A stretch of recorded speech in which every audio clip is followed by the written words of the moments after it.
Hello students, this is Shreya Pandey and I welcome you all to the Law channel. In this video, we are going to practice the MCQs of the tort law. And this is beneficial to the All India Bar examination as well as all the state judiciary examination where this subject is asked. Our first question is, dash are the words which appear innocent but have a latent defamatory meaning. ऐसे कौन से words हैं जो कि appear करते हैं कि वो इनोसेंट हैं लेकिन उनमें एक छुपा हुआ डिफेमेटरी मीनिंग होता है? Is it libel, is it slander, is it innuendo or is it all of the above? इनमें से कौन सा ऐसा वर्ड है विच अपीयर इनोसेंट लेकिन उनका एक डिफेमेटरी मीनिंग होता है? मैं बता दूं, ये तीनों शब्द जो हैं ये तीनों डिफेमेटरी मीन करते हैं. लिबल में हम रिटन फॉर्म में किसी की डिफेमेशन करते हैं. स्लैंडर में हम वर्ड्स में in words we defame someone and in innuendo we defame someone in a latent way. ठीक है, that means option C is the correct option, जिसमें अपीयर तो कर रहा है कि this is an innocent word लेकिन उसमें एक लेटेंट डिफेमेटरी मीनिंग रहता है. That means option C is the correct option. The next question is, unliquidated damages का क्या मतलब होता है? Is it option A damage to the government, option B damage caused by the parties, option C predetermined damages, or is it option D that is damage to be assessed by a court as these are not predetermined? हम बात कर रहे हैं unliquidated damages के बारे में. क्या ये गवर्नमेंट को दिया हुआ डैमेजेस रहता है या पार्टीज के द्वारा ये डैमेज कॉज होता है? क्या ये प्रीडिटरमाइंड रहता है या फिर ये प्रीडिटरमाइंड नहीं रहता है और कोर्ट डिसाइड करती है कि कितना डैमेज होना चाहिए? तो क्वेश्चन नंबर 2 का सही आंसर हो जाने वाला है option number D, that is unliquidated damages. का मतलब होता है ऐसे डैमेजेस जो प्री डिटरमाइंड नहीं है और कोर्ट डिसाइड करती है कि कितने डैमेजेस हमें देना है. और वही अगर हम लिक्विडेटेड डैमेजेस की बात करें तो those are the predetermined damages. The next question is, assault and nuisance are.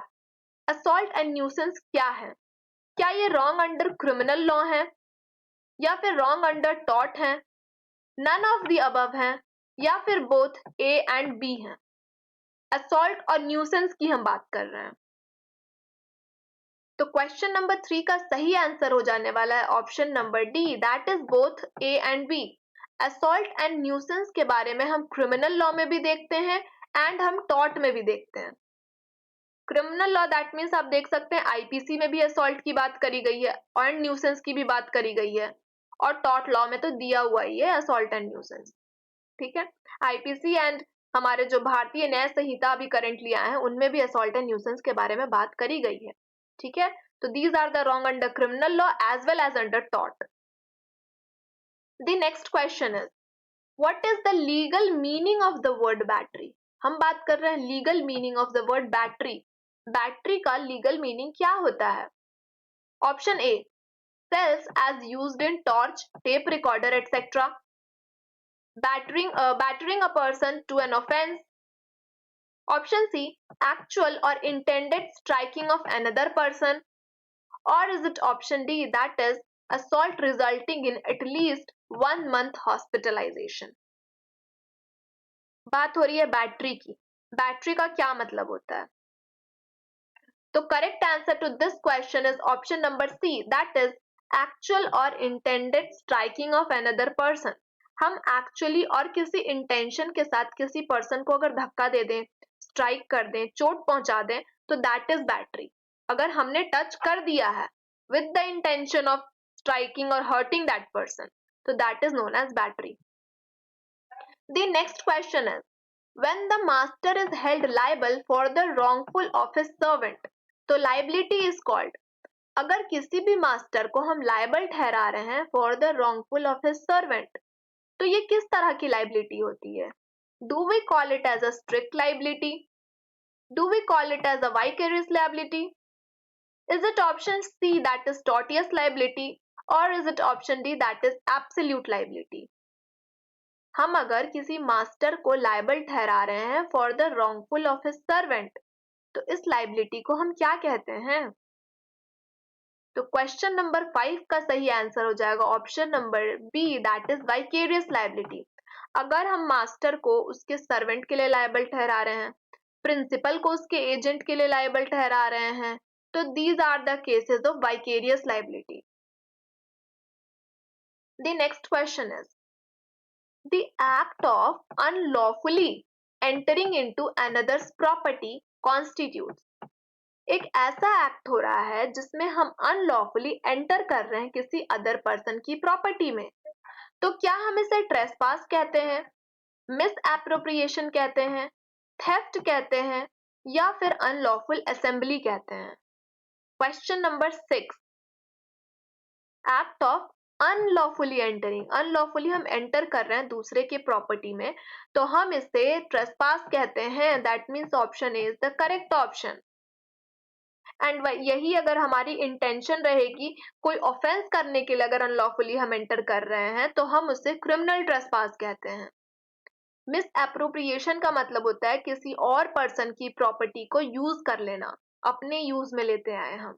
And theft का मतलब होता है चोरी करना, ठीक है।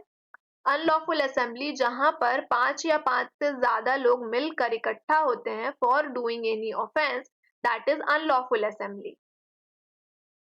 The next question is no fault liability का क्या मतलब होता है? Meaning of no fault liability. Option A, liability for damage caused through negligence, जिसमें हमने डैमेज कॉज कर दिया है नेग्लिजेंस के द्वारा। Option B, liability for damage caused through fault, किसी फॉल्ट के वजह से हमने डैमेज कॉज कर दिया। तीसरी बात, absolute liability even without any negligence और फॉल्ट, हमारी लाइबिलिटी बनेगी इवन इफ हमने कोई नेग्लिजेंस नहीं किया है या कोई गलती नहीं करी है। या option D, freedom from the liability, हमें फ्री कर दिया जाएगा लाइबिलिटी से। तो क्वेश्चन नंबर 7 का सही आंसर हो जाएगा option number 3, that is absolute liability even without any negligence और फॉल्ट। इसे हम कहते हैं नो फॉल्ट लाइबिलिटी। इसके वर्ड से ही समझ में आ रहा है कि हमने कोई फॉल्ट नहीं करा है, still we will be liable for that offence, that that is known no नो फॉल्ट लाइबिलिटी। क्योंकि कई ऐसे सर्कमस्टांसेस होते हैं जहां पर आपको लायबल ठहरा दिया जाएगा इवन इफ आप वहां पर नेग्लिजेंट नहीं थे और आपने कोई फॉल्ट नहीं करा है। Few circumstances are there. The next question is Ramesh asks his servant to sell his cycle to him at a price less than that of market. Ramesh ने अपने सर्वेंट से कहा कि आप मुझे अपनी साइकिल बेच दीजिए from the less price from that of market, market से कम प्राइस में आप मुझे बेच दो। तो this contract can be avoided by the servant on ground of, तो ये जो कॉन्ट्रैक्ट है इसे अवॉइड किया जा सकता है, सर्वेंट इसे अवॉइड कर सकता है। तो कौन सा ग्राउंड लेकर वो अवॉइड कर सकता है? Is it option A, that is unilateral mistake, option B, coercion, option C, undue influence, or is it option D, that is fraud? Ramesh ने अपने सर्वेंट को बोला कि आप मार्केट से कम प्राइस में मुझे अपनी साइकिल दे दो। कौन से ग्राउंड पर उसका सर्वेंट इस कॉन्ट्रैक्ट को अवॉइड कर सकता है? क्वेश्चन नंबर 8 का सही आंसर हो जाएगा option number C, that is undue influence. क्योंकि यहाँ पर मास्टर सर्वेंट की रिलेशन है, तो ये देखा जा सकता है कि master is at a dominating position to dominate his servant, और वो अनड्यू इन्फ्लुएंस कर सकता है, वो इन्फ्लुएंस का इस्तेमाल कर सकता है अपने सर्वेंट को कॉन्ट्रैक्ट में लाने के लिए। दैट इज वाई यहाँ पर सर्वेंट अनड्यू इन्फ्लुएंस का ऑप्शन ले सकता है to avoid the contract. Unilateral mistake में होता है कि एक पार्टी फॉल्ट पे रहती है, एक पार्टी मिस्टेक में रहती है to the object of the contract. Coercion में हम डरा धमका के किसी को कॉन्ट्रैक्ट में एंट्री दिलवाते हैं। एंड फ्रॉड का मतलब है कि हमने कुछ उससे कोई मटेरियल डिफेक्ट छुपा लिया और उसको कॉन्ट्रैक्ट में आने पर मजबूर कर दिया। हमने बोल दिया कि हमारे खेत में तो इतने इतने अमाउंट में गेहूं होते हैं, और एक्चुअल बात ये थी कि वो एक बंजर जमीन थी, वहां पर नहीं कोई भी कल्टीवेशन नहीं हो सकती है वहां पे। तो these are the cases of fraud. The next question is tortious liability arises tortious liability arise करता है फ्रॉम ब्रीच ऑफ ड्यूटी, ठीक है, primarily fixed by law. This duty is towards persons generally and its breach is redressable by an action for unliquidated damages. See, यहाँ पर tortious liability arise करी breach of duty के वजह से जिसे law ने फिक्स करा है, और ये ड्यूटी पर्सन के जनरली पर्सन के टुवर्ड्स होती है. और उसके ब्रीच को हम अनलिक्विडेटेड डैमेजेस से फुलफिल करते हैं. अनलिक्विडेटेड डैमेजेस का मतलब है ऐसे डैमेजेस जो कि प्री डिटरमाइंड नहीं है. ये डेफिनेशन आखिर किसने दिया था? ये डेफिनेशन टॉट का है. ओके, ये पूरा डेफिनेशन आप याद कर लेंगे, ये टॉट का डेफिनेशन है. और इसे किसके द्वारा दिया गया था? We have the options. Winfield, क्या विनफील्ड ने ये बात कही थी? क्या सामंड ने ये बात कही थी? क्या जेनिंग्स ने ये बात कही थी? और is it option D that is HLA heart ने ये बात कही थी?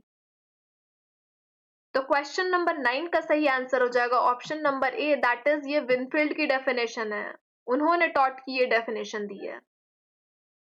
The next question is, which one of the following is not an example of vicarious liability? Not an example. Okay, vicarious liability हमने बता दिया.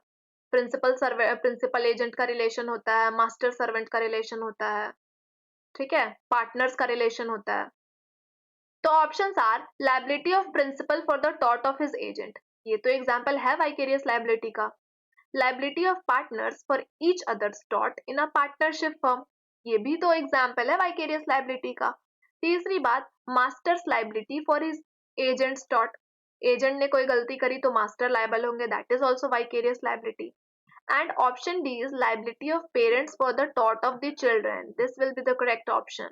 This is not the example of vicarious liability. बच्चे कोई गलती करते हैं तो पेरेंट्स पर लाइबिलिटी नहीं आती है, right? The next question is, in an action for the tort of negligence, what is not required to be proved by the plaintiff? Tort of negligence में फॉल करने के लिए इनमें से क्या चीजों को प्रूव करना जरूरी नहीं है? That there is a damage. Option B, duty situation arises. Option C, breach of duty owed to someone. Or is it option D, that is breach of duty owed to the plaintiff? इनमें से what is not required to be proved? Question number 11 का सही answer हो जाएगा option number C, that is breach of duty owed to someone. ये आपको requirement नहीं है प्रूफ करने की for the tort of negligence. Owed to plaintiff तो आपको बताना पड़ेगा कि you are owing a duty towards plaintiff, और प्लेंटिफ के साथ अगर नेग्लिजेंस होता है तो ही can claim an action. The next question is, torts are grounded in the concept of.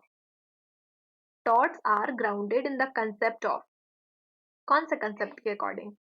Is it court, concept of court, concept of action, concept of rights, or the concept of equality? Torts are grounded in the concept of, कौन से concept को follow करता है tort? The correct answer to this question is option number C, that is right.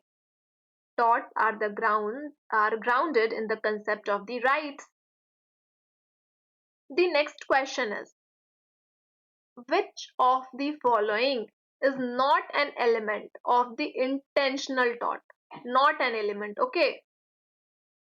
Not an element of intentional tort.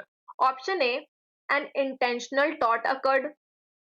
Option B, an injury resulted from the tort. Option C, the tort did not cause the injury. Or is it option D, the injury caused damages to the person? Not an element, okay? तो question number 13 का सही answer हो जाएगा option number C, that is the tort did not cause the injury. That is not an element of the intentional tort. The next question is, what main element differentiates the crime of the battery from the tort of the battery? Option A, question समझ गए आप कि अगर criminal offence डालना है battery को और taught में डालना है अगर बैटरी को, तो क्या डिफरेंसेस है दोनों के। पहली बात, in a criminal battery 2 or more person must be present. In a criminal battery, a person is actually injured, whereas in a tort battery, the person is not hurt. ये second difference, ठीक है। तीसरी बात, unwanted touch, we have a right to be free from bodily harm, क्या ये difference है? और is it option D, there is no offence named battery in tort, whereas all batteries are crime? What is the main element which is differentiating the crime of battery from the tort of battery? And the correct answer to this question is option number C, that is the unwanted touch, as we have the right to be free from the bodily harm. Okay, सिर्फ touch भी अगर हो जा रहा है तो हम tort में जा सकते हैं, whereas अगर उस बैटरी को क्राइम बनाना है तो एक हर्ट एटलीस्ट करना जरूरी है, ठीक है। द नेक्स्ट क्वेश्चन इज, और ये हमारा लास्ट क्वेश्चन है आज का, which of the following is an example of the trespass? Trespass का एग्जाम्पल पूछा जा रहा है आपसे। Option A, Ram walks in front of Raj house staying on the sidewalk, ठीक है, राज के घर के सामने राम वॉक कर रहा है। Option B, Joy hunts on Ram's land without Ram's permission, while there Joy shoots one of Ram's cow, ठीक है। Mistaking the cow for a deer, Ram sells his cows to make a living, ठीक है। Joy को लगा कि जो cow है that is not a cow, that is a deer, ठीक है, और उसने उसे मार दिया। Next option is, Josh borrows Luke's car after Josh asks Luke to run to the store to pick up some milk. Or is it option D, that is Lisa walks into Peter's house who has invited her over the lunch? इनमें से कौन सा option is talking about the trespass?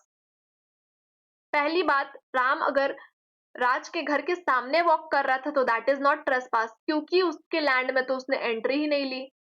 Second option है कि Joy Hunt कर रहा था राम के लैंड पर बिना राम के परमिशन के, this is trespass. Without the permission you cannot enter someone's land and even you are hunting there and killing his animals, this is a trespass. That means option B is the correct option.